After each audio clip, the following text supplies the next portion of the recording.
A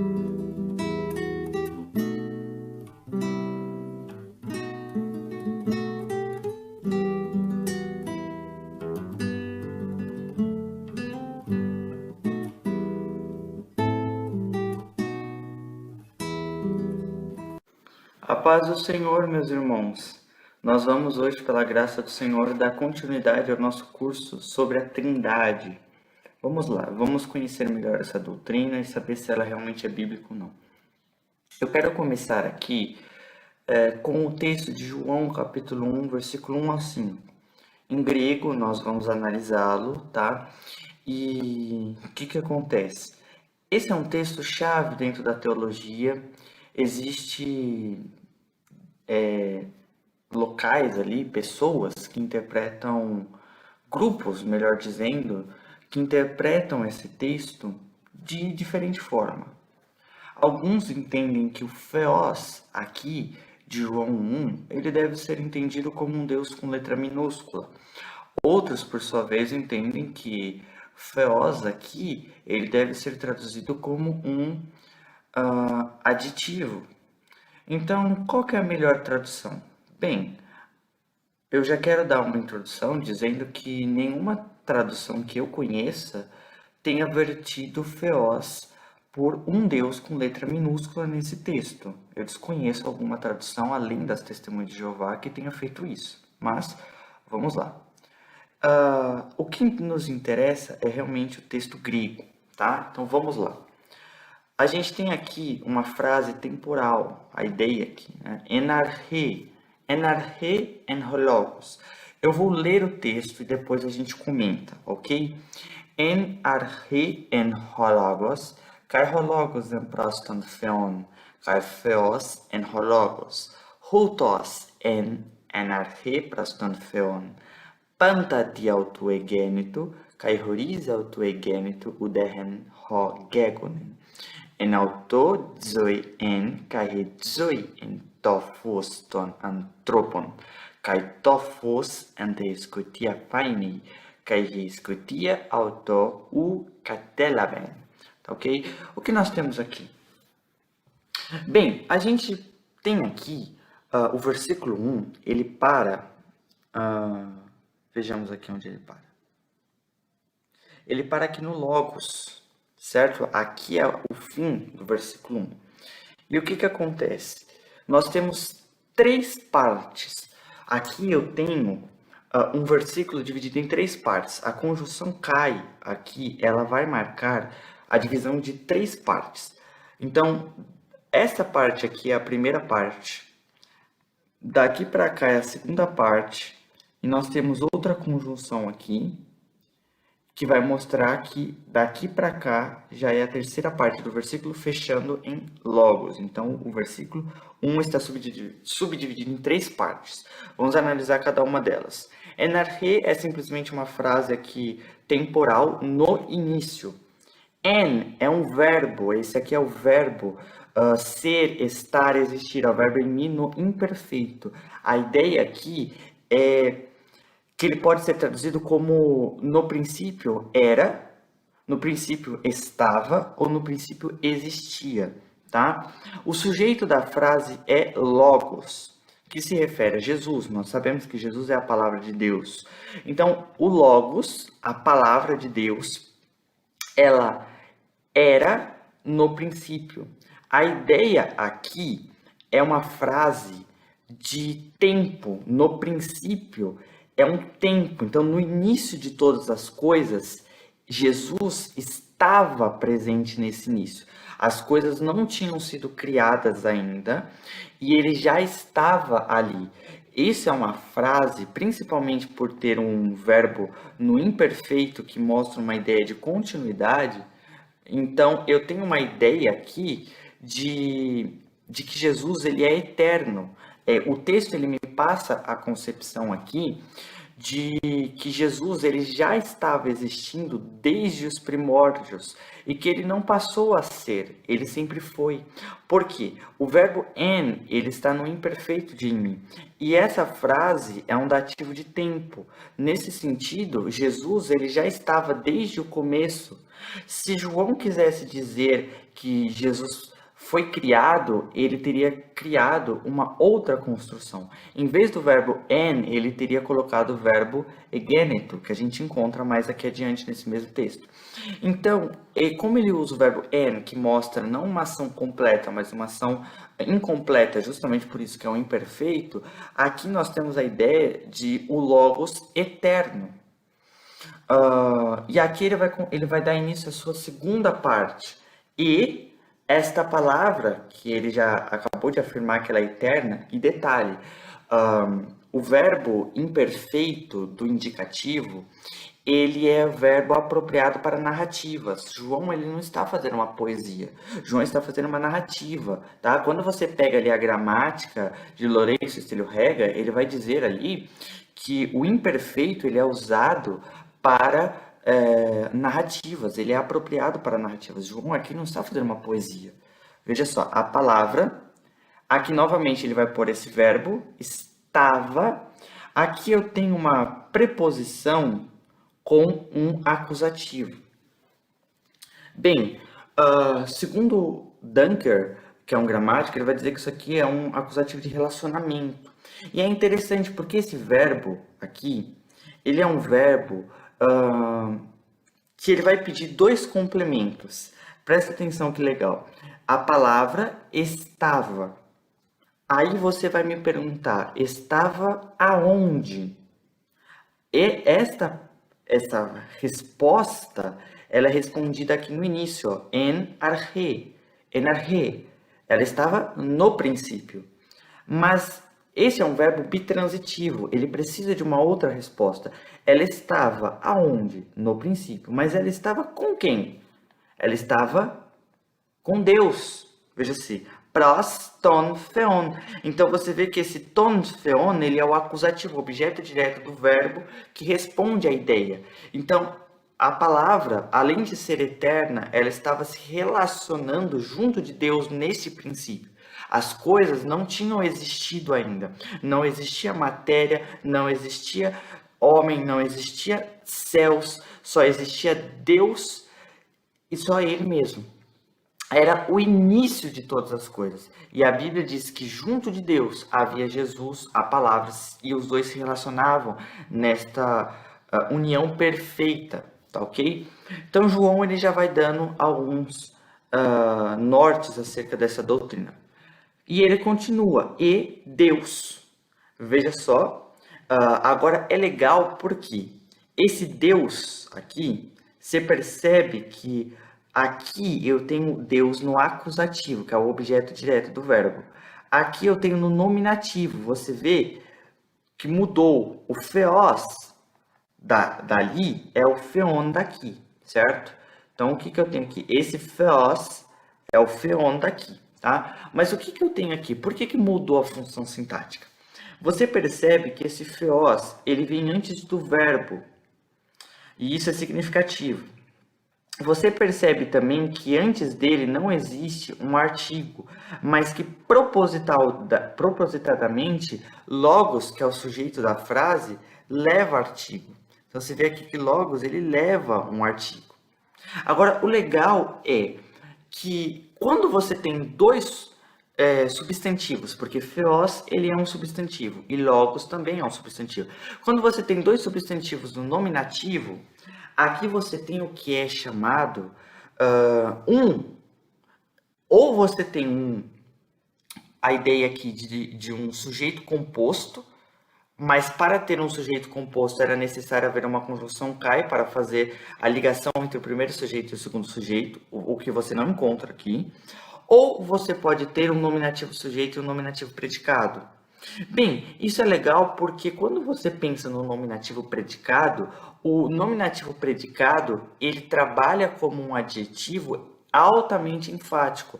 Então, a ideia aqui é, João, ele poderia ter dito que Jesus era divino, na ideia de um adjetivo. E mais, o divino, expressado por um adjetivo, é uma coisa, mas a palavra divino, expressada por um nominativo predicado, é mais enfático, principalmente pela sua posição pré-verbal. Quando você dá uma analisada nesse sentido, você vê que Feós aqui, ele não trabalha como um sujeito indefinido. Por quê? João, ele coloca Feós antes do verbo e como um nominativo predicado, não para denegrir o Feós, mas para pô-lo em posição de ênfase, enfático. João não está colocando Jesus como um Deus inferior. Super pelo contrário, ele está exaltando Jesus em posição de ênfase. Ele está dizendo, e outra coisa também, a falta do artigo, ela implica em essência. Jesus está sendo tratado aqui como aquele que tem a essência, a natureza do Senhor, de Deus Pai.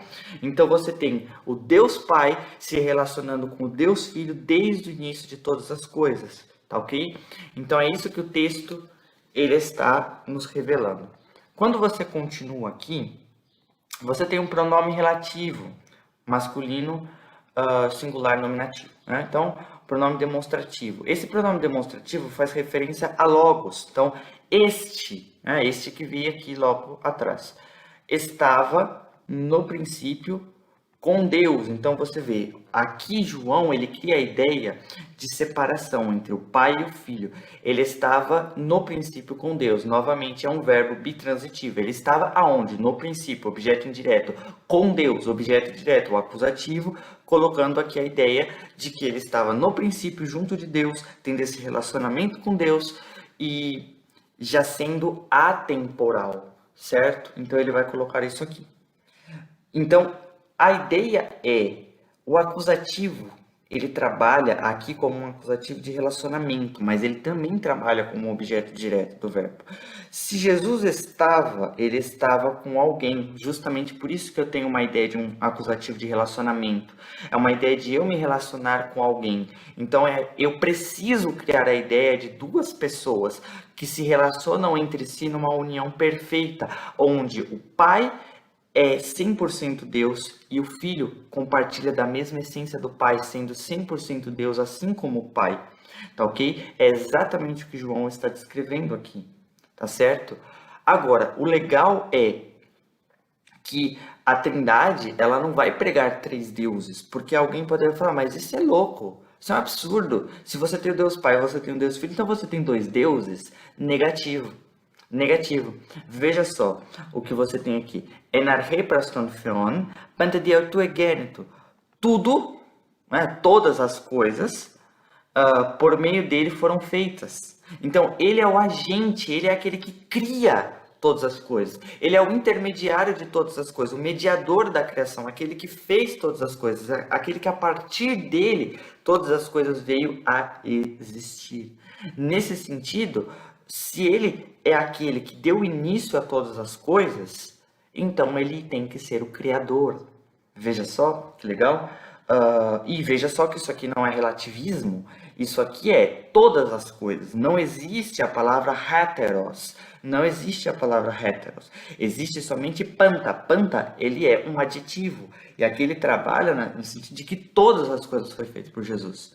Né? Então, e sem ele, no caso aqui, sem Jesus, fora de Jesus, nada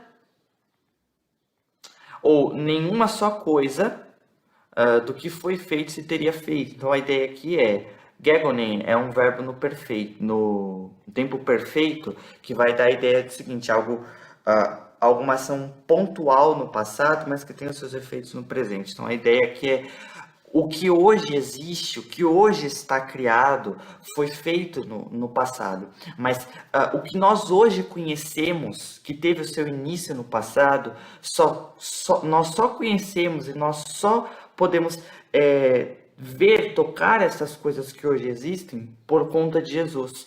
Se Jesus não existisse, se não fosse Jesus, nós não estaríamos aqui, nós não estaríamos tocando essas coisas, nada do que foi feito se teria feito.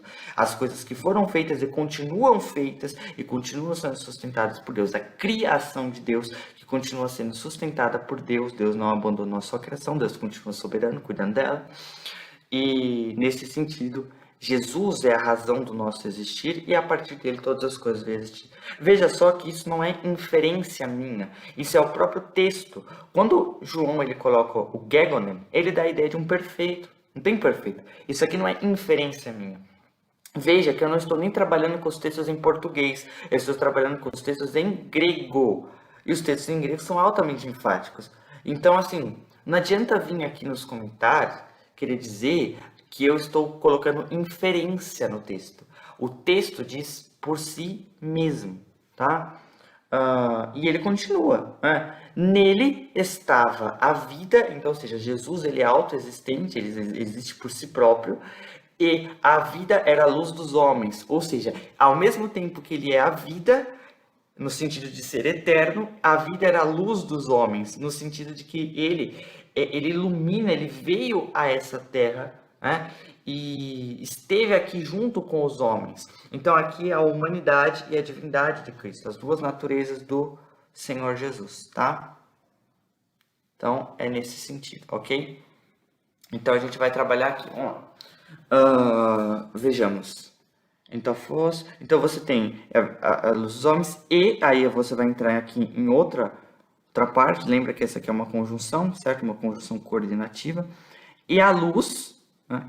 que ele acabou de dizer que é Jesus, acabou de dizer que é Jesus, na escuridão resplandece. Tá vendo aqui? Olha que legal. A luz, ela resplandece na escuridão, nas trevas. Então Jesus, aqui é a ideia de que ele resplandece nas trevas. Vamos lá. E as trevas, ou a escuridão, porque isso aqui é um substantivo singular, e a escuridão, contra ela, aqui está no neutro, porque luz é neutro, tá?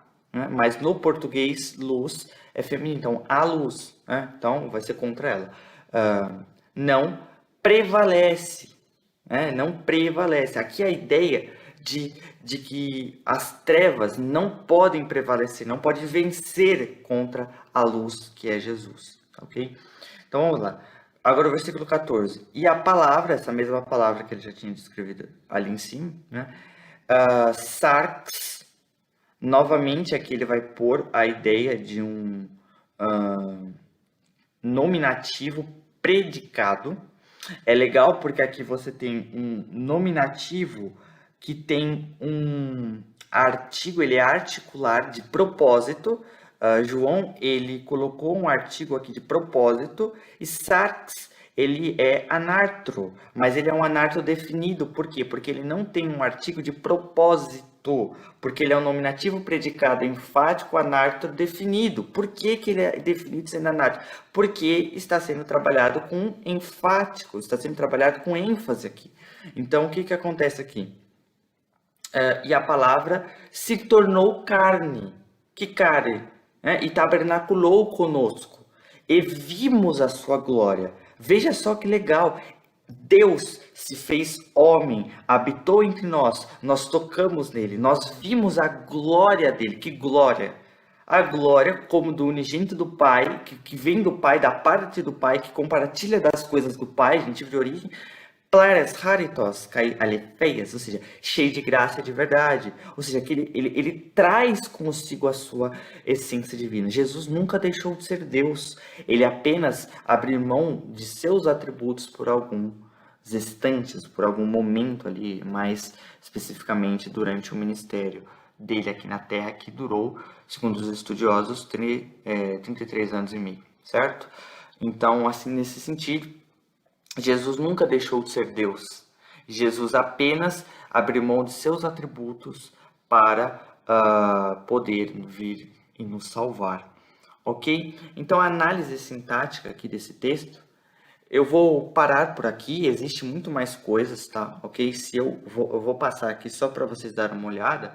Você está vendo aqui, por exemplo, né? Eu vou deixar aqui para vocês lerem. Mas eu não vou trabalhar sobre isso hoje, tá? Mas assim, os textos eles são autoexplicativos. Erholog sarkis egeneto kais kenosen enhemin kaeti assamita tendoxan autodoxan rosmonoginus parapatros pleres haritos kaelefeias. E a palavra Jesus se tornou carne, ele assumiu a forma humana e tabernaculou, habitou entre nós, e nós vimos a sua glória. Se nós vimos, é a ideia de que a gente viu o homem, mas a gente viu a glória, então a união hipostática. A glória dele, que pertence a ele. E ele vai dizer a glória do unigênito da parte do Pai, que compartilha da essência do Pai. E que ele é cheio de graça, que ele é cheio de verdade, que ele veio trazer a nova aliança e veio salvar aqueles que se haviam perdido. Ok? Então, basicamente é isso, meus irmãos.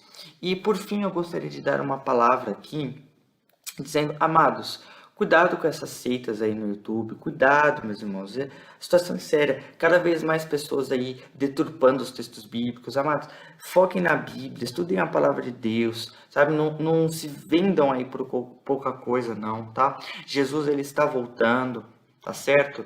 Não vão aí por esses hereges que ficam desmerecendo a Bíblia, que ficam deturpando. Não, eu falo sério, se arrepende, creia em Jesus, fica firme, tá bom? Eu sei que estamos passando por uma situação difícil, mas, amados, todos nós precisamos de Cristo, todos nós somos homens e nós precisamos da ajuda do Senhor. Então, clama ao Senhor, pede ao Senhor ajuda, fica com o Senhor e Ele vai te dar graça, tá bom? Se arrepende e se foque em estudar a palavra do Senhor e se apegue a ela acima de tudo, como Colossenses 3 diz, meditem em Colossenses 3, é muito importante esse texto, Jesus deve ser a nossa vida. Nós devemos pensar e buscar nas coisas que são do alto, nas coisas que estão lá com Deus e não nas coisas aqui da terra, tá bom? Então esse aqui é meu aviso e que o Deus que se fez carne e veio a esse mundo, morreu por nós, se santificou por nós, fez tudo aquilo por nós, possa abençoar vocês e que esse sacrifício maravilhoso que ele fez possa nos constranger a ter uma vida reta com ele cada vez mais. É o que eu peço em nome de Jesus. Amém. Que Deus abençoe vocês. Amém? E eu vou deixar aqui a tela para vocês darem uma lida, tá bom?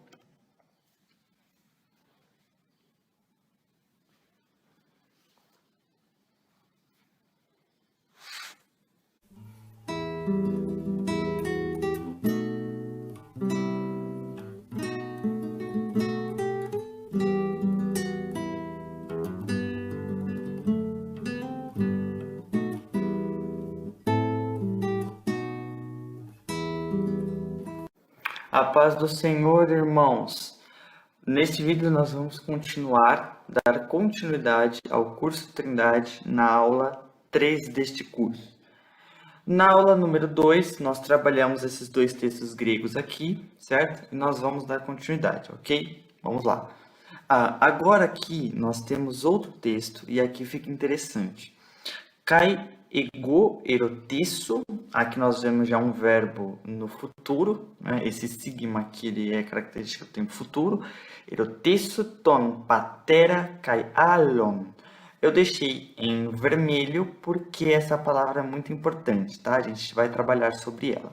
Parácleton, detalhe que esse paráclito aqui, ele está no acusativo e ele combina com alon, tá? Vamos lá. E alon aqui, nesse sentido, ele trabalha como um aditivo, tá? Então, alon, acusativo, e parácleton, né, é acusativo também. Doce himin rina mene met himon eiston aiona. Não sei se os irmãos estão conseguindo acompanhar. Aiona aqui. Vamos lá. Top neuma tes altheias. Ho cosmos o dinatai. Laben, aqui eu tenho o infinitivo, tomar, ou receber, no caso aqui.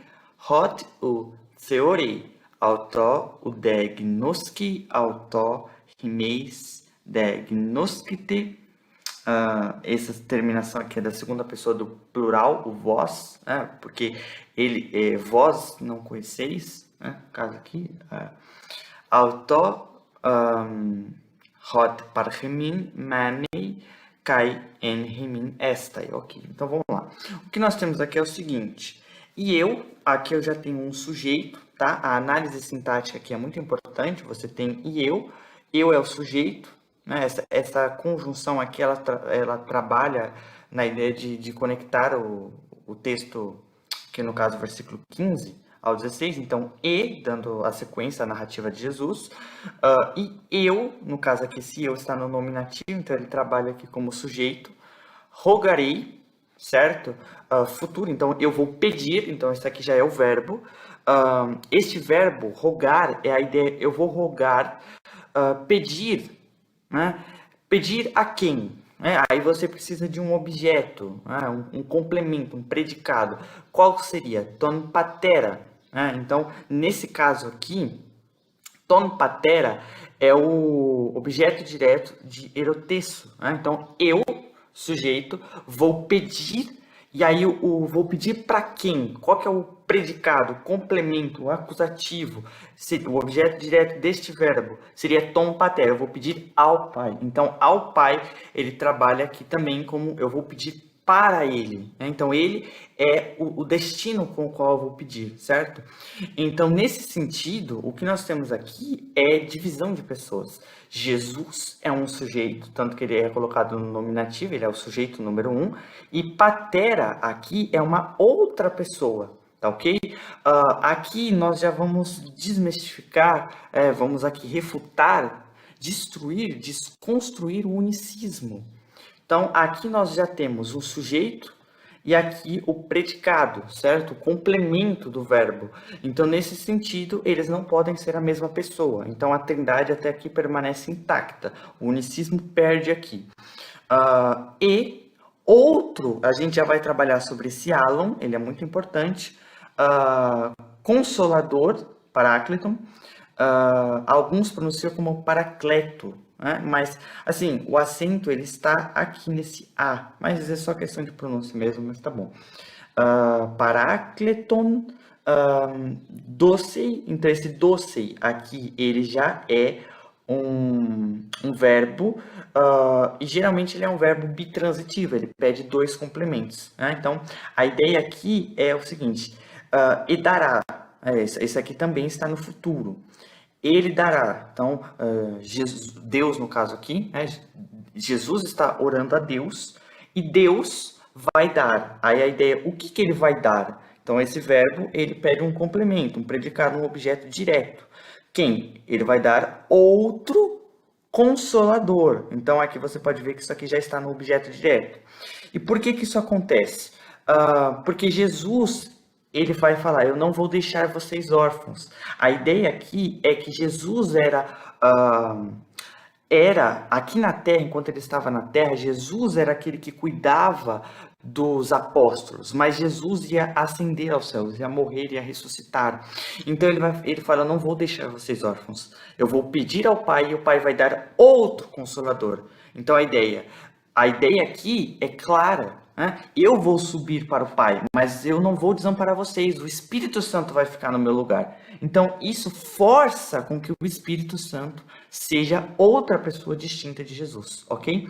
Então ele vai dar o quê? Outro Consolador. Então não pode ser Jesus, tá? O Consolador aqui não tem como ser Jesus. Justamente por conta do contexto. Então, outro consolador ele vai dar, só que lembra que eu falei que isso aqui é um verbo bitransitivo, ele pede outro complemento. Então, você precisa de um objeto indireto. Tá, ele vai dar o quê? Ele vai dar o consolador, tá ok? Mas para quem que ele vai dar? Ele vai dar para nós, ou no caso aqui, para vocês. Então, para vocês. O objetivo disso é que ele permaneça, essa conjunção é uma conjunção de finalidade, o objetivo é ele permaneça com vocês para sempre. Então, a ideia é de que o Consolador ele vai ficar conosco para sempre. Então, enquanto Jesus não voltar para arrebatar a sua igreja, aquele que estará ministrando aos nossos corações, cuidando de nós e dando seguimento ao plano de Deus, é o Espírito Santo. Ele vai estar conosco, vai nos convencer do pecado, da justiça, do juízo, vai ficar conosco para sempre. Esse aiona é a ideia até o fim da era, que era... nós sabemos que essa era aqui é este mundo. Então, até o fim do tempo que Deus determinou para este mundo, tá? Nesse sentido. Aí, esse topneuma, ou topneuma, ele trabalha como um explicativo, tá? Isso aqui é um sujeito, na verdade, ele está no nominativo, então ele trabalha aqui como um sujeito, mas a ideia é de que ele vai explicar que outro consolador que é esse. tá? Então, a concepção aqui é mais ou menos esta, tá? Isso aqui é um sujeito, porque ele está descrevendo quem é, mas essa é uma descrição explicativa. Ao mesmo tempo que ele nomeia, ele dá um nome, ele também explica. Então, quem que é esse outro Consolador? Então, ele vai dizer, ele é quem? O Espírito top pneuma tes aetheias, ou seja, o Espírito da verdade, né? O Espírito verdadeiro, que testifica da verdade, mais ou menos isso. O qual, né, aqui já é um pronome relativo, aqui a gente já vê o Espírito Santo tomando pronomes, né, o qual, isso aqui também já ressalta a personalidade do Espírito Santo, ele já toma um pronome, esse pronome ele inicia aqui a ideia de você voltar, em vez de ele escrever novamente o Espírito Santo, ele então escreve novamente essa expressão, o pronome relativo, ele serve para repetir expressões. Então, em vez de ele escrever o Espírito da Verdade, aí, vírgula, o Espírito da Verdade, de novo, ele coloca o qual, né? Então, simplesmente ele se refere novamente com esse pronome aqui, certo? E por receber um pronome, isso qualifica-o como um ser pessoal, tá? O qual o mundo, certo? Então aqui ele coloca as pessoas ímpias, no caso, não podem receber, né? Aí a ideia é que eles não podem receber. Quem? O mundo, as pessoas ímpias não podem receber o Espírito Santo, certo? Aí aqui eu vou criar uma ideia explicativa, né? Eu já vou criar a ideia de uma oração subordinada. Por quê? Por conta da conjunção aqui, certo? Então eu vou criar aqui o seguinte, ó. Hot, então a ideia de uma oração explicativa. Então agora eu tenho a oração principal e agora eu já vou explicar, certo? Então o que ele vai dizer? O mundo não pode receber. Então por que o mundo não pode receber o Espírito Santo? Porque o mundo não vê o Espírito Santo. Ele não tem discernimento espiritual. Ele não conhece. Você vê que o verbo aqui é gnoskei. A ideia de não ter intimidade com ele. Novamente o pronome repetindo aqui. Ó, e veja só, isso aqui é um pronome pessoal, hein? Aqui é um pronome relativo. Aqui é um pronome pessoal, tá? E é repetido 2 vezes. Não vê a ele e não conhece a ele, tá? Tá bom. Então não vê e nem o conhece. Então essa que é a ideia. Aí o mundo não pode receber o Espírito Santo porque é ímpio, porque não se converteu, porque ainda não se foi regenerado. Essa que é a ideia. Mas vocês conhecem-no. Olha, 3 vezes o pronome pessoal aparece aqui. Vocês o conhecem, né? Ou seja, vocês têm intimidade com ele. Porque, novamente, aqui uma ideia explicativa, ele permanece com vocês, né? Ele está entre vocês, ou melhor dizendo, aqui a ideia de permanecer, ele permanece entre vocês, e entre vocês estará, ou seja, dentro de vocês. Aí é que a ideia é essa. Aí a questão é, aqui o verbo mene permanece no meio de vocês. Aqui ele vai dizer dentro de vocês. Então, aqui é a questão que Jesus ele já está prometendo a vinda do Espírito Santo. Já está profetizando o Pentecostes, ok? Vamos lá em Atos 2. Mas ok. O que acontece aqui mais ou menos é o seguinte. O Alon, que é todo o problema que nós criamos aqui, nós não. Os unicistas que ficam criando o problema do Alon, né? Não, mas esse Alon aqui, alguns dizem que esse Alon não existe no texto original. Bem, tá provado que ele está aqui, tá ok? Qualquer texto que você pegar esse aqui, ele vai estar. Ele está em todos os manuscritos. Mas eu não vou nem trabalhar com essa questão. Eu vou pegar um dicionário. Esse dicionário aqui é um dos melhores dicionários, tá? O dicionário TDNT, né? Dicionário Teológico do Novo Testamento, tá ok? O que esse dicionário ele vai dizer? Inclusive, ele é um dicionário até em inglês. Você pode ver que aqui está escrito em inglês. Mas vamos lá. O que ele vai dizer? Aqui, no caso, está traduzido, tá? Em português. Eu coloquei traduzido.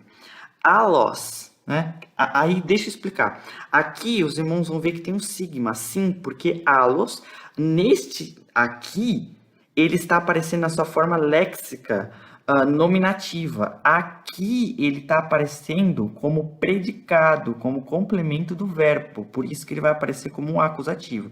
Mas é a mesma palavra, tá bom? Certa vez, uma pessoa me questionou, mas, irmão, você está mencionando essa palavra aí, mas assim, no texto ela está escrita de outra forma.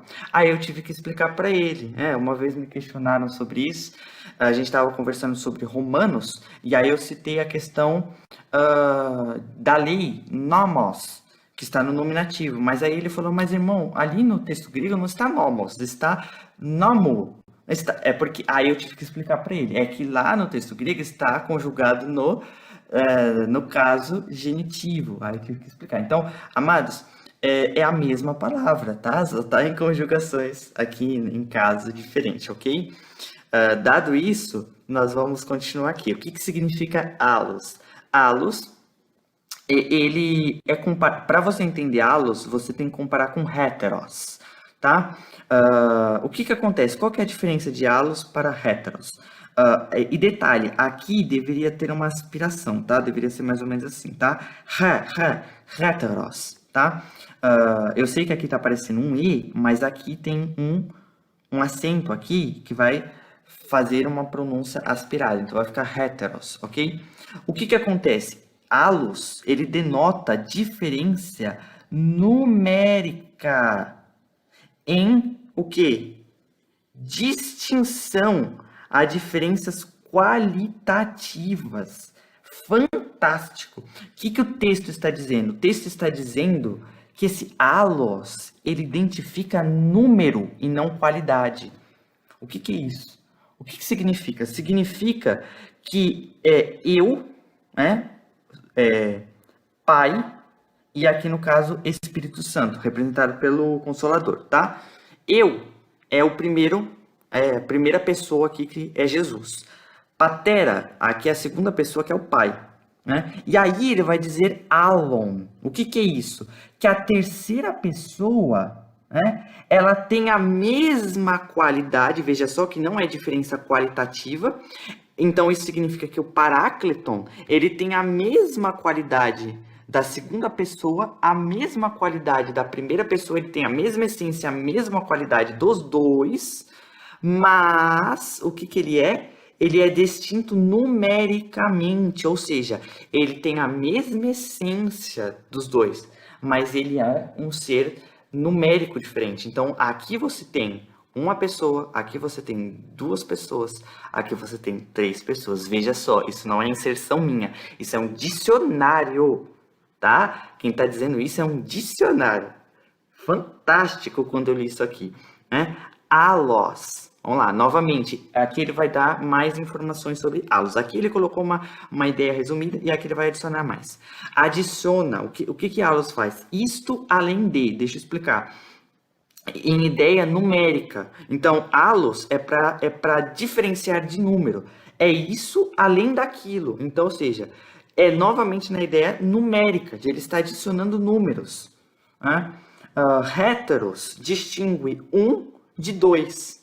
Por quê? Porque o heteros é a ideia de qualidade. Então, o primeiro, vamos colocar aqui, né? Eu tenho o número 1 e o número 2. Então, o número 1, ele tem uma qualidade, né? E o número 2, ele é diferente do número 1. Por que ele é diferente do número 1? Porque aqui no caso, eu estaria usando heteros. Então, ele tem uma qualidade diferente do número 1. Então, ele distingue o 1 do 2, em sentido de qualidade, tá?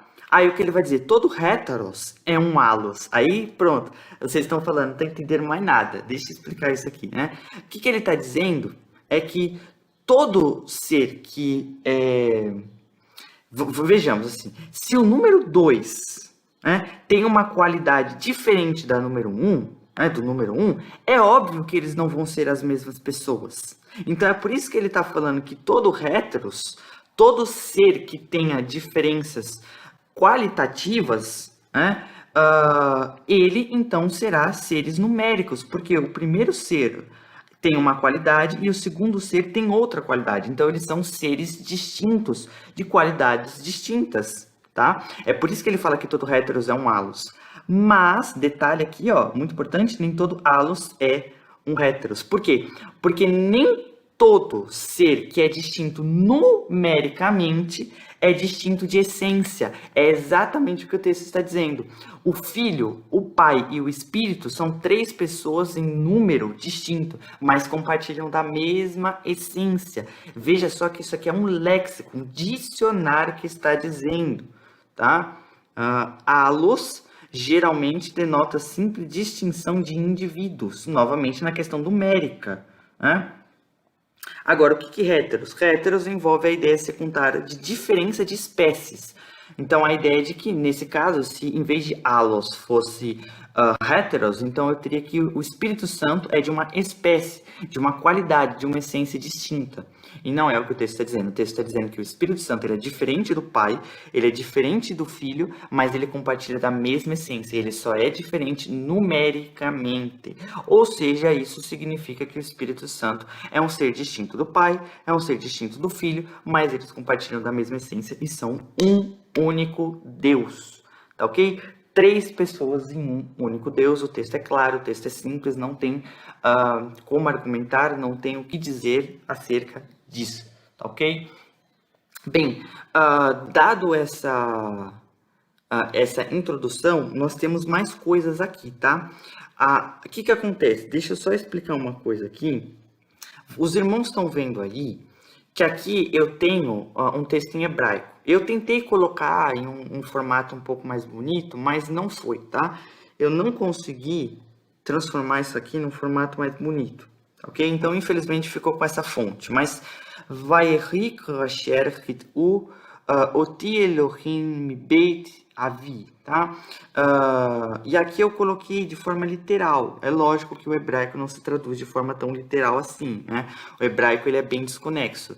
Então, literalmente está escrito: e foi que quando eles, detalhe que o verbo aqui está no plural, tá? A mim causaram a sair Deus, aí Deus aqui também está no plural. Tanto o substantivo está no plural e tanto o verbo está no plural. Da casa de meu pai, tá? E aí eu coloquei uma assertiva aqui. No entanto, assim como no grego, a ordem do hebraico é desconexa, sim, porque se você for ver, aqui no grego eu tenho literalmente o seguinte: e eu pedirei ao Pai e outro consolador dará para vocês. No português, isso não faz sentido.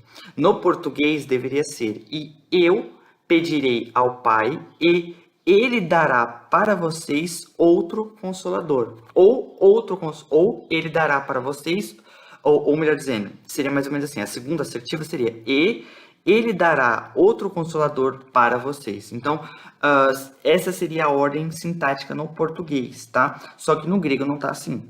E a mesma coisa acontece no hebraico, a ordem ela é desconexa, tá? É isso que eu estou explicando, né? Então, o que acontece? Em português, temos apenas duas variações quanto ao número, sim, o número de um substantivo.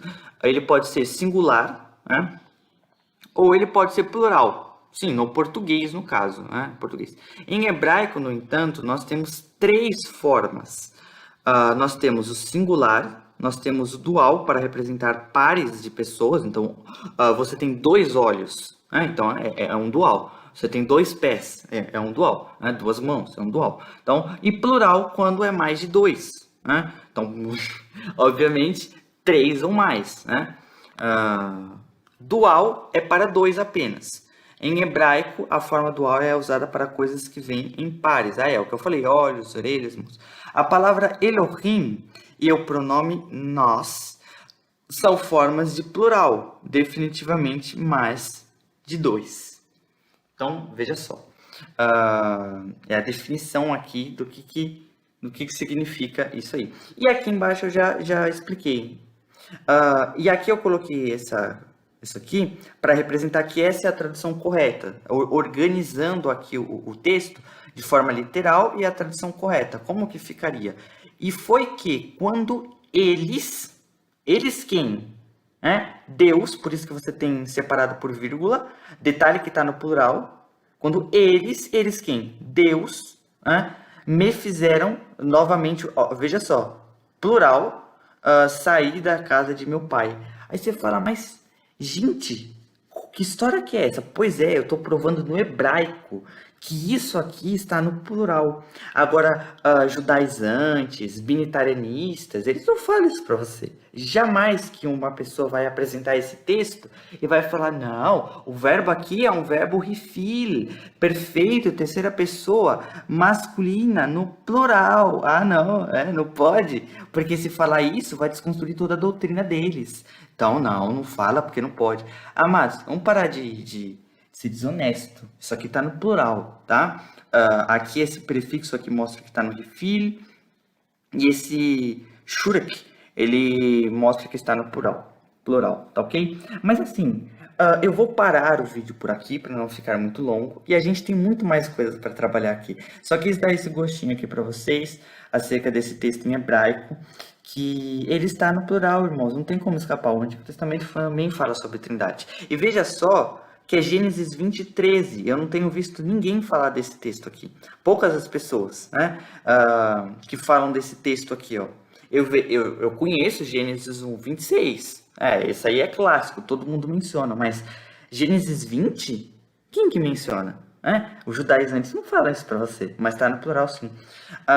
E tem mais coisa aqui, tá? Eu vou dar uma palhinha para vocês aqui. Ó, por exemplo, aqui, Gênesis 35, verso 7, né? Vaiven shan mizbeach vaikra lamakom el beit el kishan niglu. Detalhe aqui no verbo niglu.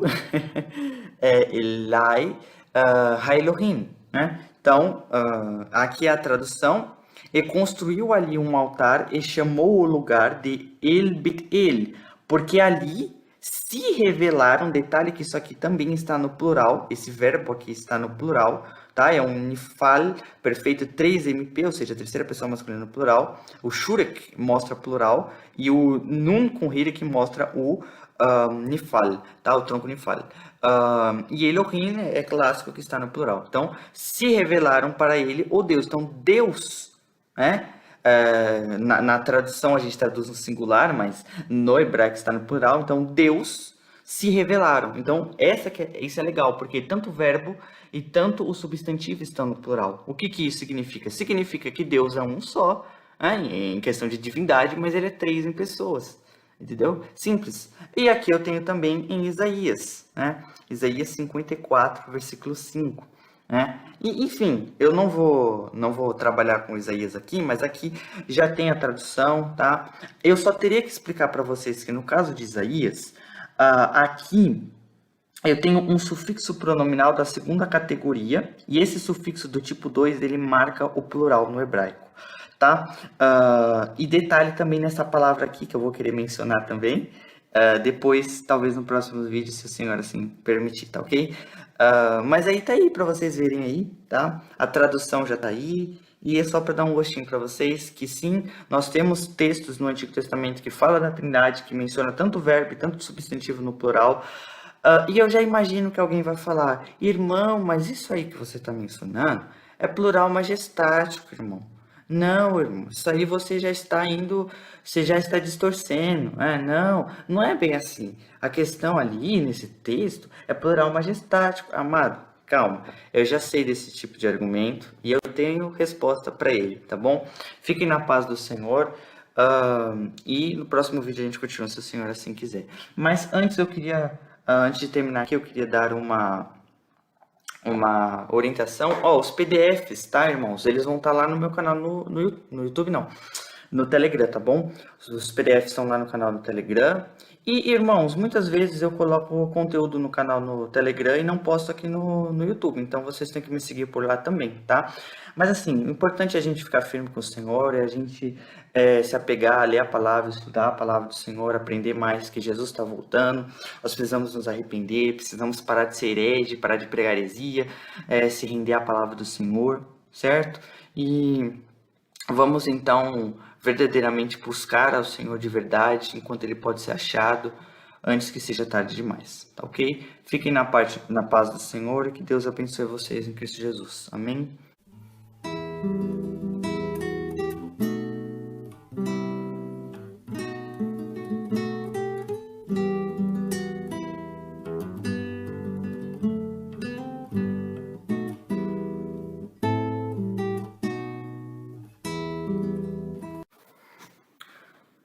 A paz do Senhor, irmãos.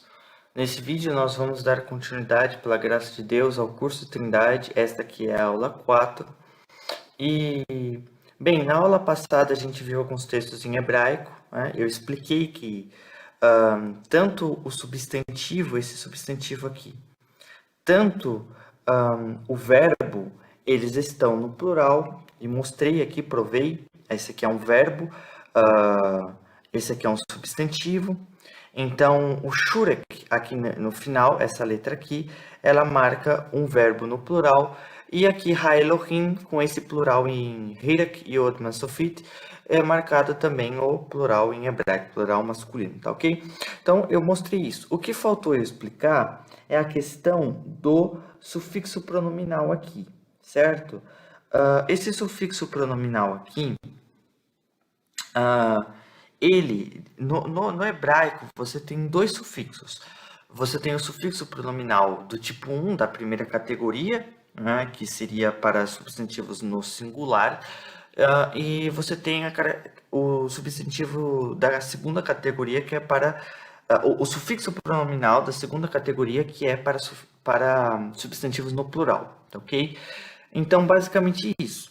Nesse caso aqui, você tem o sufixo pronominal da segunda categoria, então o substantivo ele vai estar no plural, e você vê aqui que ele exatamente está no plural. Você vê que esse substantivo aqui, ele tem um sufixo pronominal da segunda categoria e ele está no plural. Tanto que aqui vocês podem ver que a tradução realmente colocou maridos. Nessa tradução aqui mais literal aqui, maridos, porque realmente no texto hebraico está no plural. Quando você pega Isaías aqui, Isaías 54:5, né, quando Deus ele fala aqui, ele põe no tanto o verbo fazer e tanto o substantivo marido, que aqui no caso é Baal, tá? Aqui é teu marido e no hebraico está Baal, porque Baal significa marido. Existe aí uma teoria aí por aí de umas pessoas aí que não conhecem de hebraico, que ficam aí dizendo absurdos, ficam dizendo que a gente não pode mais falar Deus, a gente não pode mais falar Senhor, porque são nomes pagãos. Bem, isso aí não tem provas, tá? O próprio Deus, ele se chama de Baal. Se isso fosse um termo ruim, Deus não iria aplicar para si próprio, tá, ok? Em Isaías 54:5, no hebraico, Deus usa voalair, oshair, tá? Adonai tzvaot shemo. E aí ele continua o texto, tá? Enfim, a questão aqui é o seguinte: está no plural, amados. Tanto o verbo e tanto o substantivo está no plural, tá, ok? Então isso já é evidência também da Trindade. Agora, um texto clássico, eu deixei ele aqui mais por último, e a gente tem o seguinte, Vaiomer, e disse, aqui significa e disse, Elohim, Deus, detalhe que está aqui, Elohim está no plural, Naasé, é um cortativo, Adam, Betzalmeno, Betzalmeno, Kidmuteno, tá? Kidmuteno. Aí o que eu tenho aqui? Nasce, que é esse verbo aqui, esse aqui é o verbo. O que ele é? Ele é um verbo cortativo plural, tá? Então, o substantivo Elohim está no plural e o verbo também está no plural. E isso mostra uma ordem, porque afinal o cortativo ele expressa uma ordem, e também um desejo, né? O desejo. A ideia aqui é, e disse Deus, então, vaiomer, esse vá aqui, ele é o e, a conjunção e, yomer, disse, Elohim, Deus, nasce, façamos, tá no plural, você pode ver que Deus está falando no plural, Adam, o homem, Betselmeno, esse B é uma preposição, então aqui foi traduzido com. Tselmeno, esse nu aqui no final, Nuncoshurek, ele é característica do nossa, então você vê aqui que também está no plural. E essa raiz aqui, tá? Para imagem. E você segue a mesma coisa. Que como uma preposição, o nu como o sufixo plural, então você tem com nossa, e o restante é a raiz do semelhança, tá? O que nós temos aqui basicamente é Deus claramente dizendo, Vayomer Elohim, Nase Adam Betzelmenu Kidimutenu, ou seja, disse Deus, façamos. Aqui é bem enfático, o homem com nossa imagem, com nossa semelhança. Então, não tem para onde correr, o texto ele está dizendo tanto o verbo, tá, o verbo fazer, e tanto o substantivo estão no plural, ok? E o detalhe interessante é que tem algumas pessoas que costumam entender, dizer uns absurdos, de que Deus está falando no plural porque ele está falando com os animais. Eu já ouvi isso. Amados, isso aqui é absurdo. Olha o que Deus fala, façamos o homem com a nossa imagem. O homem foi criado à imagem dos animais? Aonde que tem isso na Bíblia? Não, sinto muito. Tem gente que fala o seguinte, que os homens foram criados à imagem de anjos. Uai, mas... Não, peraí. O homem foi criado à imagem de anjos? Então, quer dizer então que a gente tem poder de anjo também? Porque pelo que eu sei, está escrito lá no apóstolo Pedro, né, que nós somos diferentes de anjos e nós somos diferentes dos animais. Eu vou provar isso aqui para vocês, que nós não temos características angelicais e nem animais, tá? Sinto muito. Então, quando você pega aqui 2 Pedro, eu vou ler aqui para vocês, 2 Pedro, capítulo 2, versículo 11, né? Falando de homens. Enquanto os anjos, sendo maiores em força e poder, aí aqui é uma comparação, os anjos são maiores em força e poder do que nós homens, né? Eles têm mais força, então a gente não é anjo, não pronunciam contra eles vírus, blasfemo diante do Senhor. Versículo 12, mas estes, aí no caso homens, semelhantes a animais irracionais que seguem a natureza, feitos para serem presos e mortos, blasfemando do que não entendem, perecerão na sua corrupção. Então você pode ver aqui que quando ele vai falar no versículo 12, acerca semelhante a animais, aqui ele está falando de homens ímpios, o contexto aqui. Que ele está dizendo que são pessoas que perderam o seu sentimento espiritual. Ele não está dizendo que nós somos animais. Muito pelo contrário, ele está dizendo que ele está fazendo uma clara distinção entre o homem e entre o animal. Ele está dizendo que uma das características que distingue o homem do animal é que o homem ele raciocina e os animais eles seguem o instinto, é o que Pedro está dizendo aqui. Só que essas pessoas ímpias estavam se comportando como animais porque tinham perdido o senso espiritual. É isso que Pedro está dizendo. Agora, em nenhum lugar das escrituras você vai ver a gente sendo criado com a imagem de animal ou com a imagem de anjo. Isso aí é simplesmente heresia, isso aí é simplesmente pura conjectura que não existe na Bíblia. Esse texto aqui eu acabei de explicar, isso não prova que nós fomos criados à imagem de animais. Então, amados, vamos parar de distorcer o texto e vamos entender o que o texto está dizendo de verdade. O texto está claramente dizendo, nós fomos feitos à imagem de Deus. Só que tinha mais alguém aqui com Deus. Então fica difícil, né? Quando você pega aquele texto de Jó, eu acho que é Jó 33. Se eu não achar aqui, eu vou pôr aqui na hora da edição, tá? Deixa eu ver se eu acho aqui. Jó capítulo 36. 33, melhor dizendo, eu acho. Deixa eu ver aqui. Se eu consigo achar aqui. Aonde está dizendo? Aqui, ó, Jó 33, versículo 4. O Espírito de Deus me criou, ou me fez, e a inspiração do Todo-Poderoso me deu vida. Aí, ó, o Espírito Santo criou Jó. Olha só que legal aqui. Ou melhor dizendo, aqui no caso é Eliú que está falando, mas serve da mesma forma. Irmãos, aqui é bem claro. Você vê Jesus em João capítulo 1 sendo o autor da criação. Você vê Deus em Gênesis 1 sendo o autor da criação. E aqui você vê que o Espírito Santo que é o autor dos homens. Então você vê que é uma clara referência que é da Trindade aqui. Não tem como escapar. Entendeu? Não tem como. Você pode fazer malabarismo que for. O texto ele é bem claro. Pai, Filho e Espírito estão aqui. Não tem como escapar. Tá? Ok. E é legal aqui, ó, versículo 27, eu não comentei. O legal é, né, Deus fala, façamos o homem. Aí Deus coloca um plural, né, no cortativo. E aí no versículo 27 ele fala, criou Deus o homem à sua imagem. O legal é isso.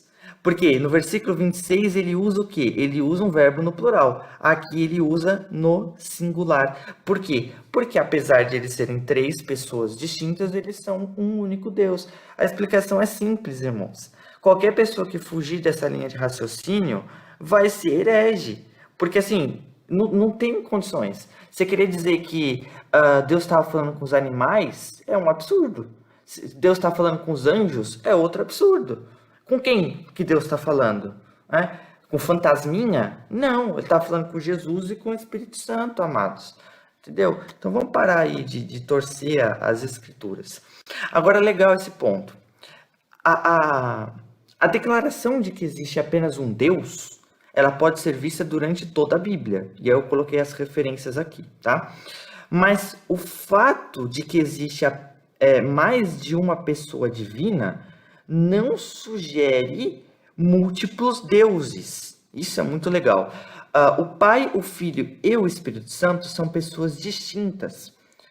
Então, a ideia aqui é a seguinte: no batismo de Jesus, por exemplo, cada um fez seu papel, concordando com os outros dois, mas distintos deles. Então, ou seja, havia uma concordância, mas não deixaram de serem pessoas distintas. Jesus subiu das águas,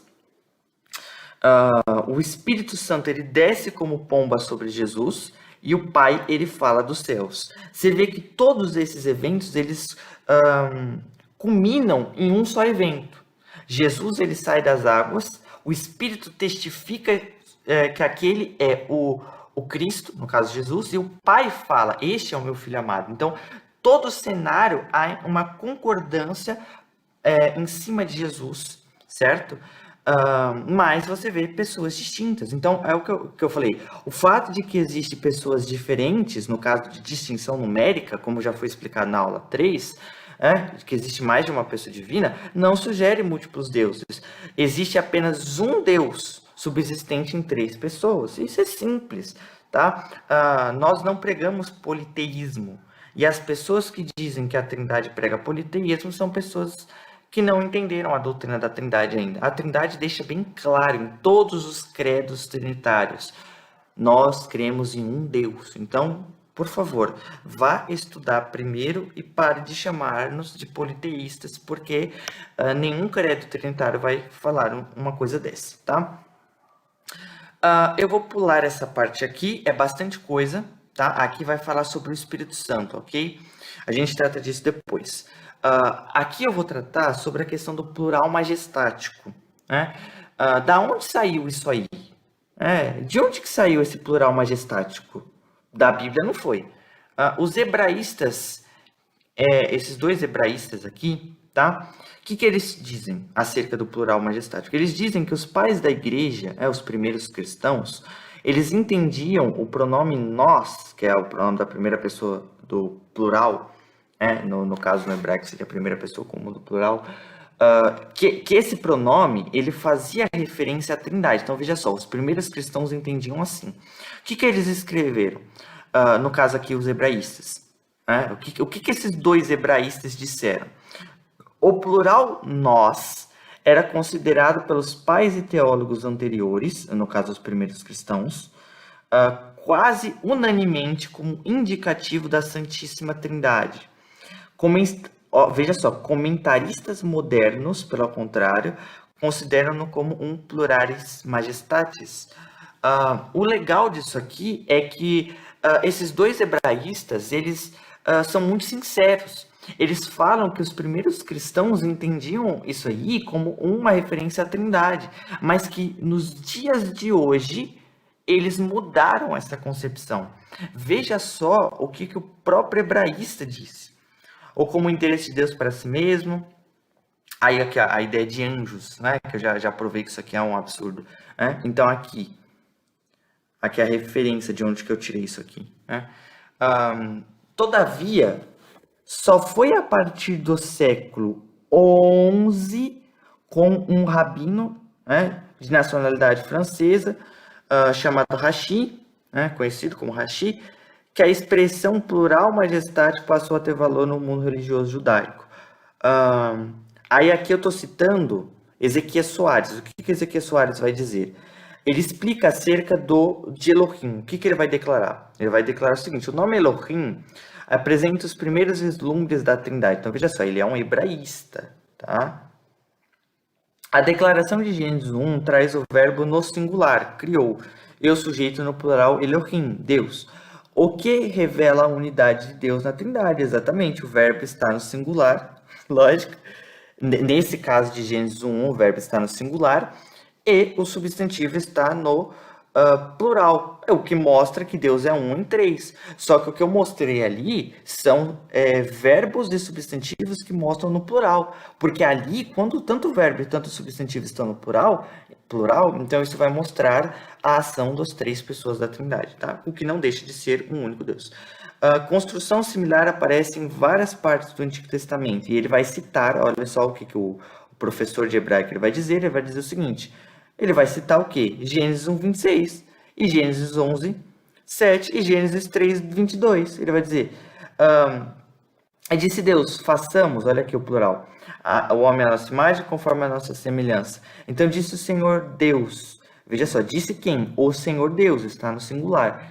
Eis que o homem é como um de nós, plural. Eia, desçamos, plural. Confundamos, plural. Então veja só que o professor de hebraico Ezequias Soares concorda com esses dois professores. Então aqui já são três testemunhas de que o plural majestático é uma farsa. E aliás, ele não existia antes do século XI, tá?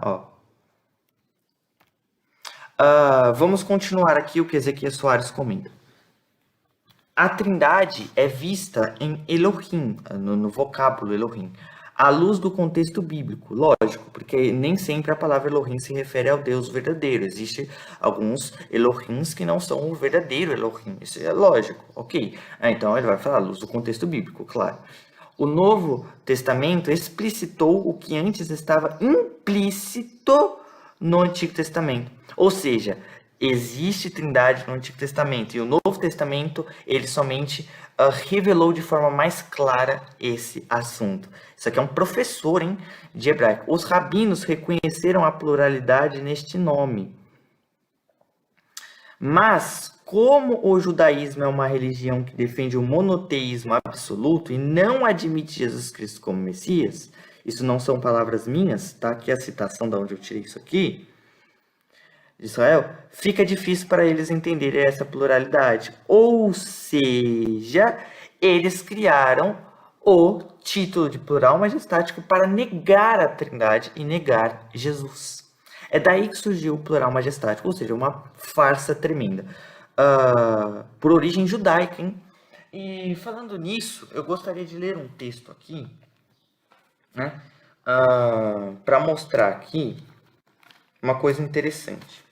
Né?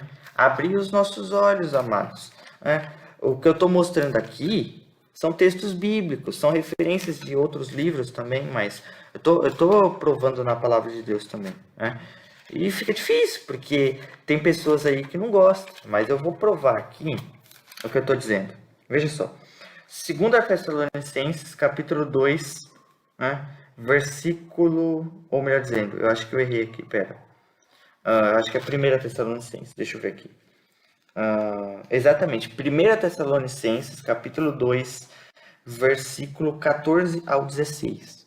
Veja só, eu vou ler aqui e vocês interpretam do jeito que vocês entenderem aí, vamos lá. Porque vocês, irmãos, estão sendo feitos imitadores das igrejas de Deus que estão na Judeia, em Cristo Jesus.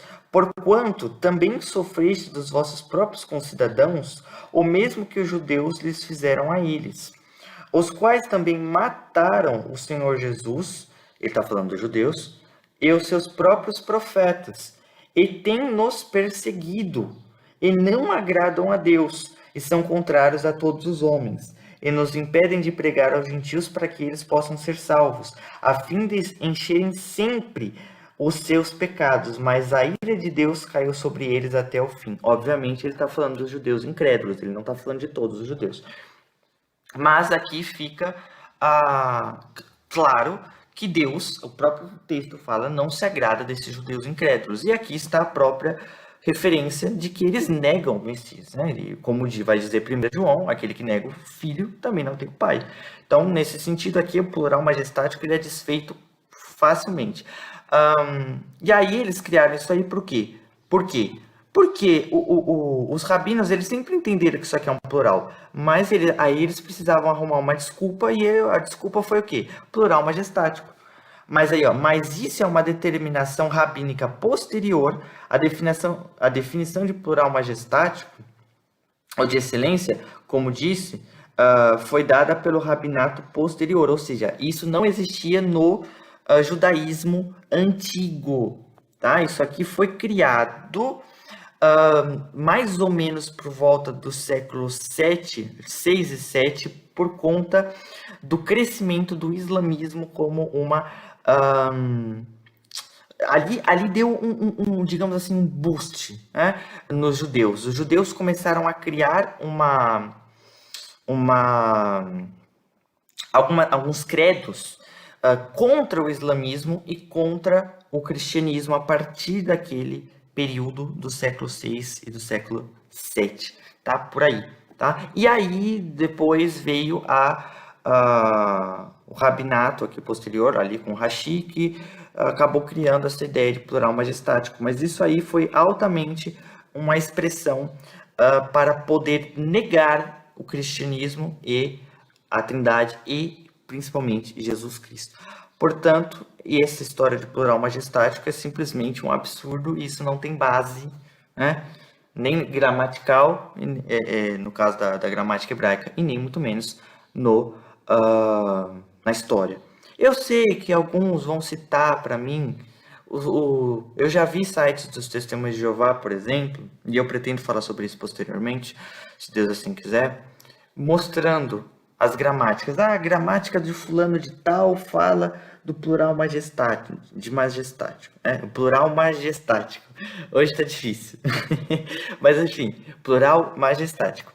Mas, amados, os próprios hebraístas aqui em cima, eles falaram aqui, que os comentaristas modernos, eles sim criaram a ideia de plural majestático, né? Se você for procurar nos dicionários de hoje, você vai encontrar. Só que o que os hebraístas estão dizendo é que no passado eles não entendiam assim, que isso é uma criação recente e que no passado não existia a ideia de plural majestático. Então, não me vem com essa historinha de que o gramático tal está falando que existe plural majestático. Sim, os próprios hebraístas disseram isso. E Ezequias Soares está dizendo, isso existe recentemente. Criaram a história de plural majestático recentemente. Mas vamos lá, né? Disse esse rabino aqui, né, conhecido pela sigla Rashi, grande rabino e erudito judeu. O que ele vai dizer? O plural de majestática não significa haver mais de uma pessoa na divindade, né? Essa declaração serviu para o judaísmo prosseguir sua marcha, mantendo o monoteísmo absoluto sem Jesus e sem o Espírito Santo. Ou seja, né? Isso aqui foi claramente a ideia de plural majestático, daqui que surgiu, existiu simplesmente para negar Jesus e para negar o Espírito Santo. Então, basicamente, isso aí é uma determinação judaica e isso não tem na Bíblia. Como vimos, né? Nós vimos, tá? Isso aqui também não é um plural majestático. Nós, eu e vocês vimos a crença de um suposto... como a gente viu, vamos tentar ler direito, vai. Como nós vimos, essa crença de um suposto plural majestático, ela é tardia. e ela não merece crédito, pois além de ser uma crença jovem, nunca foi crida ou ensinada pela igreja, os primeiros cristãos. Os primeiros cristãos incluem os apóstolos, ok? Por volta do 1º até o 4º século, né? Nunca foi crida por ninguém, a história de plural majestático. Inclusive, há judeus do 2º século que atestam a trindade, tá? Isso a gente pode trabalhar. Inclusive, eu acho que eu já postei um vídeo aqui no meu canal falando sobre isso. A trindade no judaísmo, né? Eu vou... ao terminar esse vídeo aqui, eu vou ver se eu consigo colocar nos cards esse vídeo, tá? Trindade no judaísmo. Eu já fiz um vídeo sobre isso. Além disso, Rashi era um escritor e comentarista místico. Legal. Ou seja, ele não era um cristão, ele não cria em Jesus.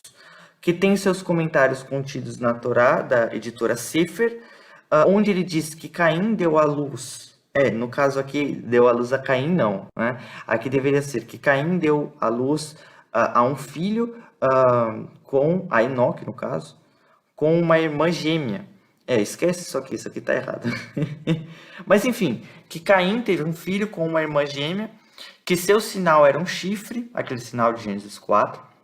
Isso aqui é o que Rashi está dizendo, tá? Rashi vai dizer isso, que o sinal que era um chifre, que a primeira esposa de Adão não foi Eva, mas foi Lilith. Então olha aí da onde que saiu essa história de Lilith.